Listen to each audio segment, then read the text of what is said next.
What up, y'all? It's your boy Kid J Scott, Battle Rap Verdict. I'm here to talk about Eazy the Block Captain versus Geechi Gotti. I'm gonna let y'all know who I thought won, how the battle turned out. Let's get it. Let's dive right into round one. So Eazy didn't lose the coin toss. I see a lot of y'all saying that he actually decided to go first, and I've watched this battle 3 times. I must say, going back, I thought Eazy the Block Captain was spitting the first round. He did go off to a slow start. He basically started saying, "Who the F is Geechi Gotti?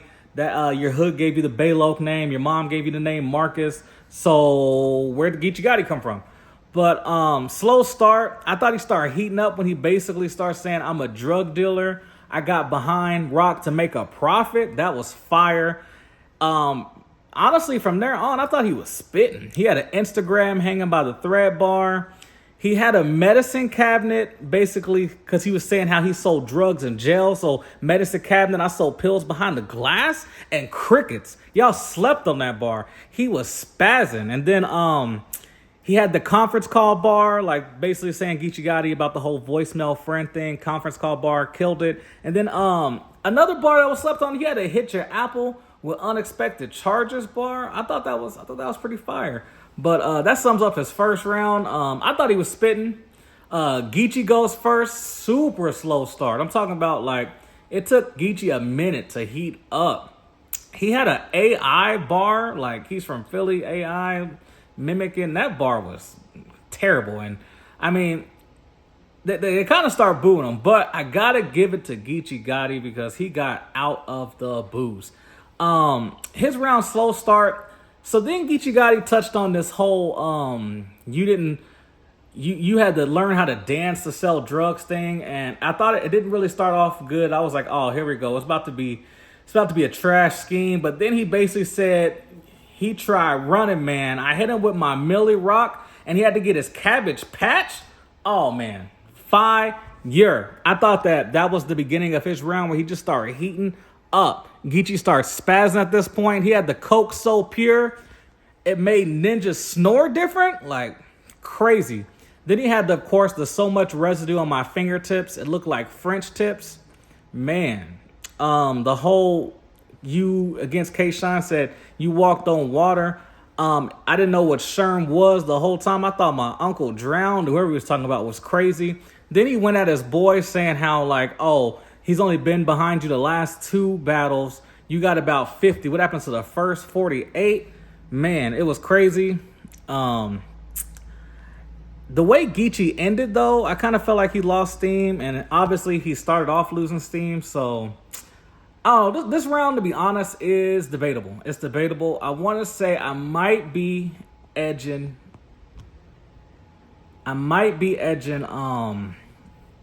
Eazy the first. I might be edging Eazy the first. Now, Eazy the Block goes second, and I must admit, this wasn't a good round. Like, I felt like this is the deciding round on what would actually made this battle a classic or not. Eazy basically just talked about how he watched a Queen's Flip interview where Geechi Gotti talked about getting kicked out of prison, how his kids don't live with him no more, how his wife broke up, about his co-defendant, like, I mean, that pretty much summed up this round. It was just gossip. And it's kind of ironic because in the first round, Eazy tells Geechi, like, oh, you're Geechi gossip. All you're going to talk about is gossip and blah, blah, blah. So that pretty much summed up Eazy's second round. Geechi comes back with the rebuttals, man. The rebuttals talking about how his kids live with them, which I do feel like that's true because I do remember watching Geechi Gotti's older blogs where he showed like his new crib and he had his children there, so I do believe that. And then the whole co-defendant L.I. the mayor was actually on stage with him. So I do kind of felt like that kind of just like knocked his round out. Then Geechi starts spitting. He's talking about how we didn't even know your story till your name was in the titles, basically talking about joining gun titles. Then he said that Eazy is signed by everyone. I thought that was hilarious. He basically said you signed the Lil Flip, Smack, and Remy. What you can't copy, Cloverleaf Terror Squad. That was funny, super fire. Basically, he touched on the Papoose thing a little bit, like have or have nots. Like, do you have or have nots? Like that was pretty crazy to me. Oh yeah, then he touched on Hurricane Dew a little bit at the end. It was funny the way he did it because he was already spazzing this round, then wanted to do, and then basically said, "Oh, you put her out when she was past due." Fire round. I thought Geechi got the second pretty clear, even though it was a drop off for both of them. It was definitely a drop off for both of them. But yeah, man, you can say Geechi got that pretty clear. Now, the third round, Eazy comes out spazzing. I'm talking about this is Eazy's best round. He's killing it. He comes out with the Will Smith and iRobot. I went against the machine to save y'all. Like crazy. You made your league with a blessing from niggas. I made my league because I was stepping to niggas. Like, what? Crazy. And I mean, I don't want to go into too many of the bars, but man, I'm talking about the whole rest of the round. He was just spazzing. I'm looking at Eazy the Block Captain like this is by far his best round.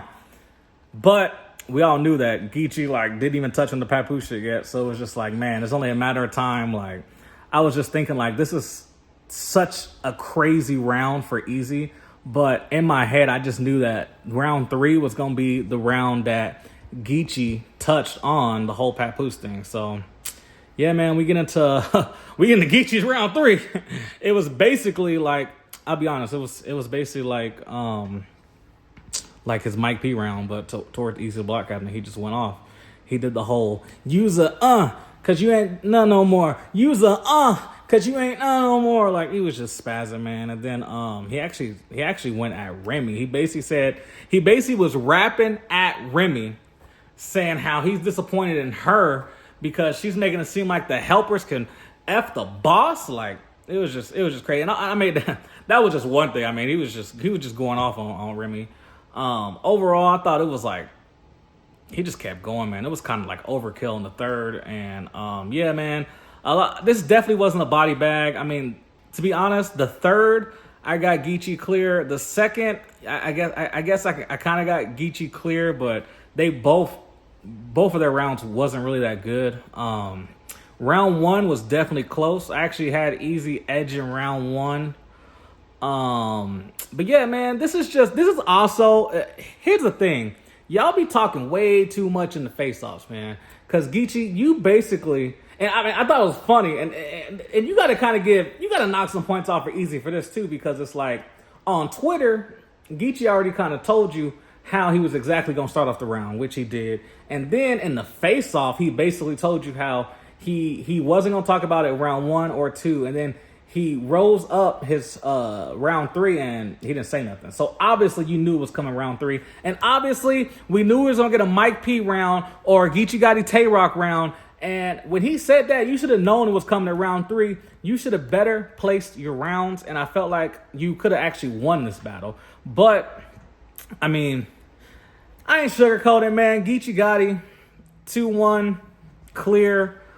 This ain't a bad loss for Eazy. We'll see Eazy back. Eazy. I still want to see Eazy and Big K at the end of the year. But yeah, man, Geechi Gotti, 2-1. That's how I'm calling it. Battle rap verdict, I'm out.